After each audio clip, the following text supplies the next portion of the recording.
नमस्कार दोस्तों, बात करते हैं बैंक ऑफ बड़ौदा की। लगातार स्टॉक में गिरावट हुई है और अगर आप चार्ट देखते हैं यहाँ पर भी आपको गिरावट ही दिखाई देती है। तो बात करेंगे इस वीडियो में कि ये जो गिरावट हो रही है, क्योंकि मार्केट में भी आप अगर देखेंगे तो लगातार गिरावट है यहाँ पर भी। और अभी तो 17,800 का जो सपोर्ट था, हमारा क्रूशियल सपोर्ट जो था, वो भी ब्रेक हो चुका है। तो क्या ऐसे में आपको मार्केट से निकलने की स्ट्रैटेजी बनानी चाहिए? बैंक निफ्टी भी आपका 40,000 से नीचे आ चुका है अगर आप यहाँ पर देखते हैं तो। एंड अगर बैंक निफ्टी आपका नीचे आया है तो सामान्य बात है यार कि यहाँ पर अगर डाउन ट्रेंड हमें दिखाई दे रहा है तो साफ तौर पर अगर बैंक निफ्टी नीचे आएगा तो बैंकिंग सेक्टर में भी प्रेशर देखने को मिलेगा। तो क्या ऐसे में आपकी स्ट्रैटेजी होनी चाहिए कि बैंक ऑफ बड़ौदा से निकलना है आपको, या फिर अगर आप देखेंगे तो क्योंकि स्टॉक में इस समय पे स्टेबिलिटी कहाँ पर आ रही है, सपोर्ट कहाँ पर आ रहा है आपका, अगर आप रुकते हैं तो क्या अचीव करेंगे और निकलते हैं तो क्या लूज करने वाले हैं।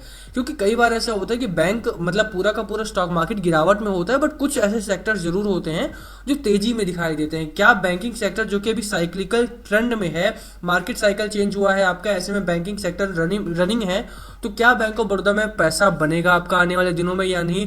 क्या इसमें फायदा होगा? क्या यहाँ पर हेजिंग कर सकते हैं? वो सभी चीजें हम यहाँ पर डिस्कस करेंगे। चलिए शुरू करते हैं। बट उससे पहले अगर आप चैनल पे नए हो तो प्लीज चैनल को सब्सक्राइब कर दो and hit that bell icon ताकि आपको नोटिफिकेशन मिल सके। चलिए स्टार्ट करते हैं। एंड हाँ यार, मेरी 2 से 3 दिनों में तबीयत काफ़ी ख़राब हो चुकी थी, फीवर की वजह से गला ख़राब था, अभी भी गला ख़राब है, इसी वजह से मैं वीडियो नहीं कर पाया, सॉरी फॉर दैट। अभी यहाँ से रेगुलर वीडियो आती रहेंगी, थोड़ा तबीयत ठीक है अभी इस समय पे मेरी।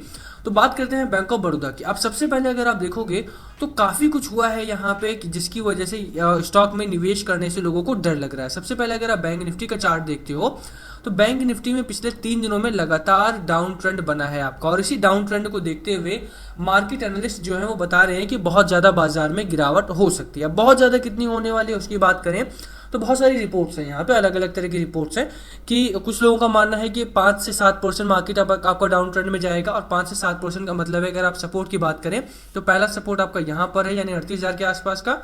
सेकंड सपोर्ट आपका लोअर एंड पर है यानी 37,300 350 के आसपास का। तो ये दोनों सपोर्ट आपको बैंक निफ्टी में देखने को मिलेंगे, जो कि बैंकिंग सेक्टर को लगातार डायरेक्टली इन्फ्लुएंस करता है आपका, ठीक है। तो अगर बैंक निफ्टी में गिरावट होगी तो श्योरली यार बैंकिंग सेक्टर है आपका, प्रेशर वहां पर देखने को मिलेगा, डंपिंग वहां पर आएगी ही आएगी, इसमें कोई दो राय नहीं होनी चाहिए आपको। पर जो अच्छी चीजें हैं हम उसकी बात करते हैं।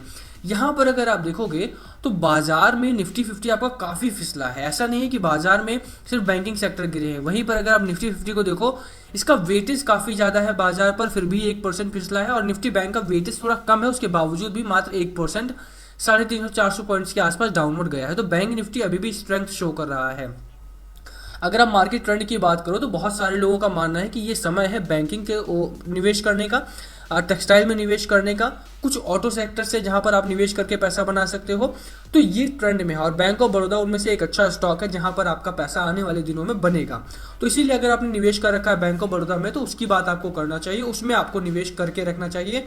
यहाँ से मेरी निकलने की सलाह आपको नहीं रहेगी, और सिर्फ मेरी ही नहीं, अगर आप बात करें आईसीआईसीआई डायरेक्ट की तो इनका भी मैंने आपको अभी अक्टूबर 22 को, यानी आज कितनी तारीख है आप देख सकते हैं, 30 के आसपास, और अभी 8 दिन पहले ही इन्होंने रिपोर्ट पब्लिश किया था कि यहाँ पर आपका पैसा बनेगा बैंक ऑफ बड़ौदा में। करंट मार्केट प्राइस 96 रुपीज़ का है, 120 का आपको यहाँ पर टारगेट दिया गया है।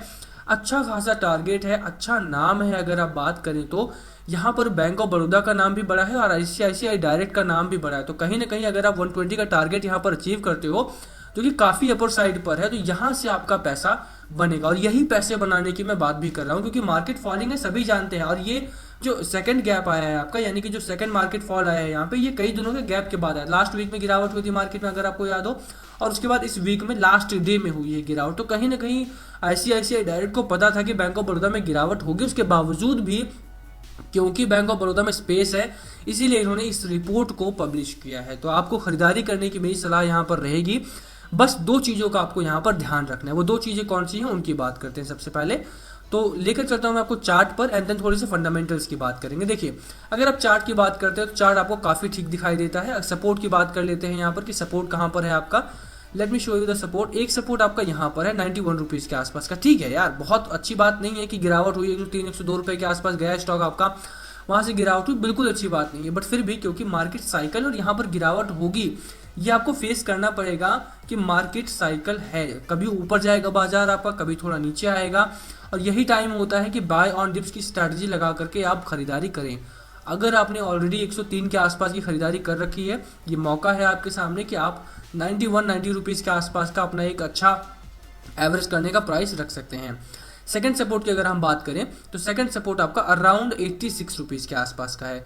दो तीन चीज़ों के ऊपर आपको फोकस करना पड़ेगा, उनकी बात बताता हूं मैं आपको, बट सबसे पहले आप चार्ट समझिए कि चार्ट क्या कह रहा है आपका। तो चार्ट में इस समय स्ट्रेंथ है, इसमें कोई दो राय नहीं कि चार्ट आपका स्ट्रांग नहीं है, चार्ट आपका स्ट्रांग है।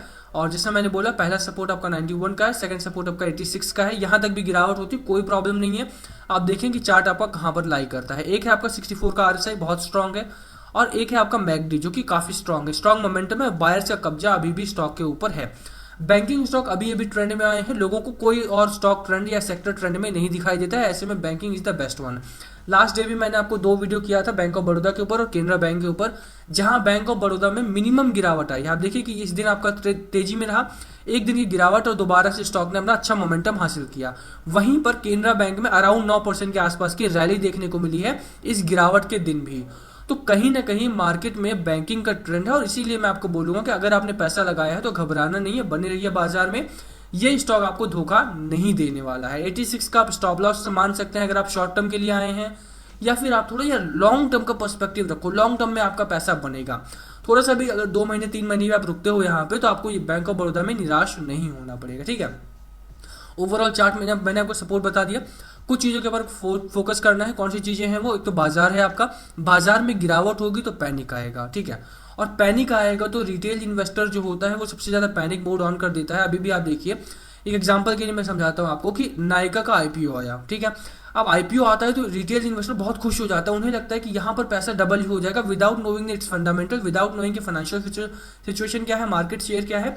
नायका का आईपीओ अच्छा है या बुरा है मैं उस पर कमेंट नहीं कर रहा हूँ, बट कितने लोग हैं रिटेल इन्वेस्टर के खाते में जो शेयर्स आते हैं, जो उनका हिस्सा होता है जिसे वो सब्सक्राइब कर सकते हैं, वो 4 गुना सब्सक्राइब हुआ पहले दिन ही, 4 टाइम्स जितना उनको होना चाहिए उसका 4 टाइम्स सब्सक्राइब किया है रिटेल ने पहले दिन। सेकेंड डे वो खुला, लगभग 6 गुना सब्सक्राइब हुआ वो टोटल में। अभी 1 नवंबर बाकी है, वहीं पर जो बाकी सेक्टर से बाकी लोग, जैसे एफआईआई का हो गया, डीआईआई का हो गया, इंस्टीट्यूशंस का हो गया, म्यूचुअल फंड का हो गया, उन लोगों ने कितना सब्सक्राइब किया है, 1.4 टाइम्स करके, ठीक है, दोनों ही दिन का ऐड करके मैं बता रहा हूँ कि 1.4 टाइम्स किया उन्होंने सब्सक्राइब। तो रिटेल इन्वेस्टर के तौर पे आप पैनिक भी बहुत ज़्यादा करते हो, आप खुश भी बहुत जल्दी हो जाते हो, और मार्केट इस समय पे करेक्शन मोड में है। That doesn't mean you start offloading the stock. Bank of Baroda में आपका पैसा बनेगा, ये तय है, और बहुत सारे लोगों की यही मानना भी है। मैनिक बनी कंट्रोल पे, इकोनॉमिक टाइम्स पे आप कई रिपोर्ट्स पढ़ सकते हैं बैंक ऑफ बड़ौदा से संबंधित, और रिपोर्ट छोड़िए आप देखिए कि बाकी स्टॉक्स में कितनी गिरावट हुई, और बैंक ऑफ बड़ौदा ने 2 दिनों की भारी गिरावट के बावजूद भी आपको एक अच्छा सपोर्ट ला करके दिया है, ठीक है। तो होल्ड करने की मेरी सलाह आपको यहाँ पर रहेगी। आईसीआईसीआई का डायरेक्ट भी आपको मैंने टारगेट बताया कि टारगेट 120 का है इनका, और इन्होंने भी 22 तारीख की रिपोर्ट पब्लिश की है, यानी कि दे न्यू कि market is in falling state, still they have publish the report. तो यहाँ पर इनको पता था, उसके बाद पब्लिश किया है। इसका मतलब है कि यहाँ पर आपका मार्केट की गिरावट में भी बैंक ऑफ बड़ौदा आपको पैसा बना के देगा। तो होल्ड करने की मेरी सलाह यहाँ पर है। बाकी जो चीजें मैंने बताई, कुछ चार्ट पैटर्न नोट करना है आपको। दूसरा है कि बाजार अगर गिरावट में आता है, डू नॉट पैनिक, और पैनिक में आपको ऑफलोड नहीं करना है। तीसरी बात, अगर आप देखें तो स्टॉक का फंडामेंटल काफी ठीक है। ऐसा नहीं है कि अगर आपने बाइंग की है, आप देखिए कि लगातार 2 दिसंबर 2018 में इनका 15,000 के आसपास का रेवेन्यू था, इस समय पे 21,000 करोड़ का रेवेन्यू आ रहा है। नेट प्रॉफिट की बात करें तो नेट प्रॉफिट भी आपका बहुत ढंग का आ रहा है इस समय पे। और नेट प्रॉफिट आप देखिए कि नेट प्रॉफिट में अगर आप देखते हैं तो कहीं ना कहीं नेट प्रॉफिट में भी आपको 1227 करोड़ का यहाँ पे नेट प्रॉफिट है, और 1 साल पहले 660 करोड़ का था, सॉरी 2 साल पहले, तो डबल हो चुका है यहाँ पर भी। यही नहीं, अगर आप नीचे आते, थोड़ा सा और नीचे आ जाएं आप, कि आपको पता चले कि एफआईआईज ने कितनी इन्वेस्टमेंट की हुई है। तो एफआईआईज का हिस्सा भी अगर आप देखते हैं तो एफआईआईज ने भी काफी अच्छी हिस्सेदारी यहाँ पर ले रखी है। आप देखिए कि 7.82% कर दिया है इन्होंने अपनी हिस्सेदारी को बढ़ा करके। तो कहीं ना कहीं आप मानते हैं कि यहाँ पर पैसा आपका बनेगा। एफआईआईज को पता है they will make money into bank of Baroda, तो ऑफलोड ना करें, यही मेरी सलाह आपको रहेगी। बहुत सारे लोगों को सवाल था गिरावट के बाद, सॉरी मैं वीडियो नहीं कर पाया क्योंकि तबीयत खराब थी, आप जानते ही हैं, मैंने बताया आपको। एंड अभी आप मैंने वीडियो किया है तो please do not offload the stock. थोड़ा गिरावट होगी, वो आपको झेलना पड़ सकता है, बट ऑफलोड नहीं करते हैं तो 120 का टारगेट रहेगा। 86 के आसपास अपना एवरेज करिए। यहाँ पे चार्ट अच्छा है, पैनिक ना करेंगे तो ज्यादा अच्छा पैसा आप यहाँ पर बना पाएंगे। और सिर्फ बैंक ऑफ बड़ौदा में ही नहीं, और भी स्टॉक्स पर लागू करिए कि पैनिक नहीं करना है आपको। मार्केट के फंडामेंटल समझो, मार्केट का डायरेक्शन समझो, और उसके बाद यहाँ पर बने रहोगे। जितना बने रहोगे उतना पैसा आप स्टॉक मार्केट से निकाल करके लेकर के जाओगे, ठीक है। इसी के साथ वीडियो खत्म करेंगे। वीडियो पसंद आई हो तो लाइक करना, चैनल पे नए हो तो सब्सक्राइब किए बिना मत जाना। Thank you for watching and yes please comment below अगर कुछ पूछना हो तो। Thank you.